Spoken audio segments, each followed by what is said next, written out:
পড়াশোনা কইরো, আর কি পড়াশোনা করতে হবে, আর বেশি দিন সময় নাই। খুব ভালো করে পড়াশোনা করো, নিজের সর্বোচ্চটা দিবা, স্বাস্থ্যটা ঠিক রেখে, স্বাস্থ্য ঘুম এই দুইটা জিনিস ঠিক রাখবা। আর যে যে ধর্মেরই হোক না কেন, ইবাদতটা ঠিক মতো রেখে বাকি সময়টুকু একদম ধুমায় পড়াশোনা করো। অন্য কিচ্ছুর টাইম নাই এখন, কিচ্ছুর টাইম নাই, অন্য কিচ্ছু না। ফেসবুক স্ক্রল, বন্ধুদের সাথে আড্ডাবাজি, কোনো টাইম নাই, কোনো টাইম নাই, বুঝছো? বাকি পুরাটা সময় পড়াশোনা দাও, আর রিভিশন দিতে হবে। তুমি আগে পড়ে রাখছো, রিভিশন না দিলে কিন্তু পরীক্ষা লিখতে পারবে না, খুব ইম্পর্টেন্ট কথা। তো নতুন অনেক কিছু পড়ার দরকার নেই, জাস্ট আর কয়েকটা দিন, ধরো লাস্টের 30 দিন তুমি নতুন কিছু পড়বে না, পুরান জিনিসই জাস্ট রিভিশনের মধ্যে রাখো, রিভিশনের মধ্যে রাখো। যার যতটুকু জমানো পড়ানো আছে তাড়াতাড়ি শেষ করো, তাড়াতাড়ি শেষ করো, ঠিক আছে? তাড়াতাড়ি শেষ করো, ইনশাল্লাহ দেখা হবে। তো দেখা হবে, তাই না? হয়তো টিচার হিসেবে না হোক, আমাদের যাত্রা পথটা হয়তো সামনে আবারও ক্রস করবে।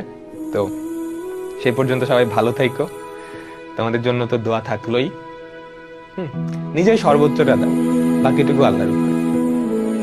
নিজের কোনো ঘাটতি কমতে রাখো, মানে এরকম ভাবে পড়ো যে পরে আফসোস না হয়, ইস আর একটু যদি পড়তাম, ইস আর একটু টাইমটা যদি ইউটিলাইজ করতাম, এই আফসোসটা যাতে না হয়, ঠিক আছে? আগে যা হইছে ওটা ভুলে যাও।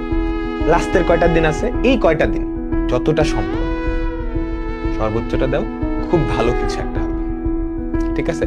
বুয়েট আছে, সবাই বুয়েটে তো চান্স পাবে না, এটা তো জানা কথা, তাই না? এখানে 10,000 13,000 স্টুডেন্ট, সবাই কি বুয়েটে চান্স পাবে না? বুয়েট আছে, সিকিউরিট আছে। তুমি যদি এফোর্ট দিয়ে থাকো ইঞ্জিনিয়ারিং এ, তুমি ভালো একটা জায়গায় চান্স পাবাই, এই কনফিডেন্সটা রাখো, ঠিক আছে? ইঞ্জিনিয়ারিং এরকম না যে তুমি এফোর্ট দিছো কিন্তু ভাগ্যের কারণে হয়তো হয় না, এরকম দুই একটা রেয়ার কেস হয়। বাট তুমি যদি এফোর্ট দিয়ে থাকো, ইঞ্জিনিয়ারিং এ নর্মালি চান্স হয়ে যায়। যারা চান্স পাওয়ার মতো ওরা সবাই চান্স পায়, ওরা সবাই চান্স পায়। হয়তো বুয়েটে হয়তো টপ কয়েকজনের হবে, টপ 1200-1300 জনের হবে। পরে তো আছে সিকিউরিটি আছে না, তুমি একটু বড় হও, 4 বছর, মানে বুয়েট আর সিকিউরিটির ডিফারেন্সটা আসলে তুমি 4 বছর পরেই বুঝতে পারবা। মানে ভর্তি হওয়ার পরের 4 বছর তোমাদের একটু বেশি, মানে বেশি সুবিধা না, আমি যেটা বলবো ধরো মানে একটু থাকবে আর কি, 4 বছর। এরপরের 4 বছর পরে আসলে সবকিছু মিলাই যাবে। 4 বছরও না, তুমি যখন মানে যে কোনো একটা ভার্সিটিতে ভর্তি হয়ে পরে পড়াশোনা শুরু করবা, পরে দেখবা পড়াশোনা আসলে সব জায়গায় সেম, ঠিক আছে? অনেক কম্পিটিশন হয় দেখবা, তো ওখানে বুয়েটের ছেলেমেয়েদেরকে অন্য ভার্সিটির ছেলেমেয়েরা হারাইতেছে না? আমাদের এই সিএসসি এর কম্পিটিশন, আইসিবিসি, ওখানেও তো হারাইতেছে, তাই না?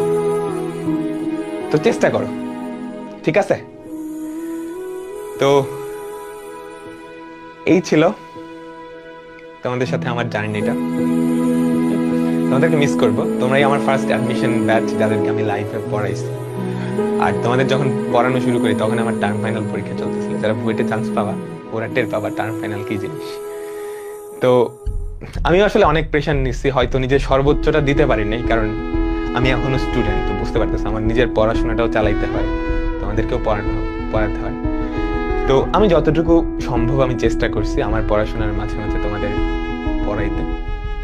তো এই ছিল, আল্লাহ হাফেজ, আল্লাহ হাফেজ।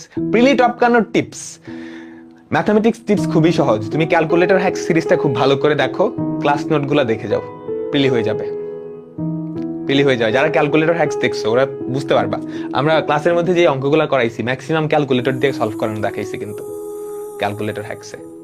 ওকে, তো প্রিলিতে আর সিকে রুয়েটে ম্যাথমেটিক্স এর জন্য ক্যালকুলেটর খুবই ভাইটাল একটা রোল প্লে করবে। তুমি যদি কনসেপ্ট আর ক্যালকুলেটর হ্যাক্স ঠিক মতো বোঝো, কমসে কম 50% অ্যান্সার করতে পারবা, 50% মার্কস শুধু ক্যালকুলেটর দিয়ে। চিন্তা করতে পারো? তো ওই সিরিজটা একটু ভালো করে দেখো। আর আমি যেই চ্যাপ্টারগুলো নিচ্ছি ক্লাস নোট দেখলেই হবে, আর আমি ক্লাসের মধ্যে বেশি অঙ্ক করাইছি তো অনেক একটু ফাস্ট হয়ে গেছে, তো জাস্ট ক্লাস নোটটা দেখলেই হবে, রিভিশনের জন্য ক্লাস নোটটা দেখলেই হবে, ঠিক আছে? তো আল্লাহ হাফেজ, দেখা হবে, সামনে দেখা হবে ইনশাল্লাহ। তো সেই পর্যন্ত সবাই ভালো থেকো, আমার জন্য দোয়া কইরো, হ্যাঁ আমার জন্য দোয়া কইরো, তোমাদের জন্য তো দোয়া থাকবেই।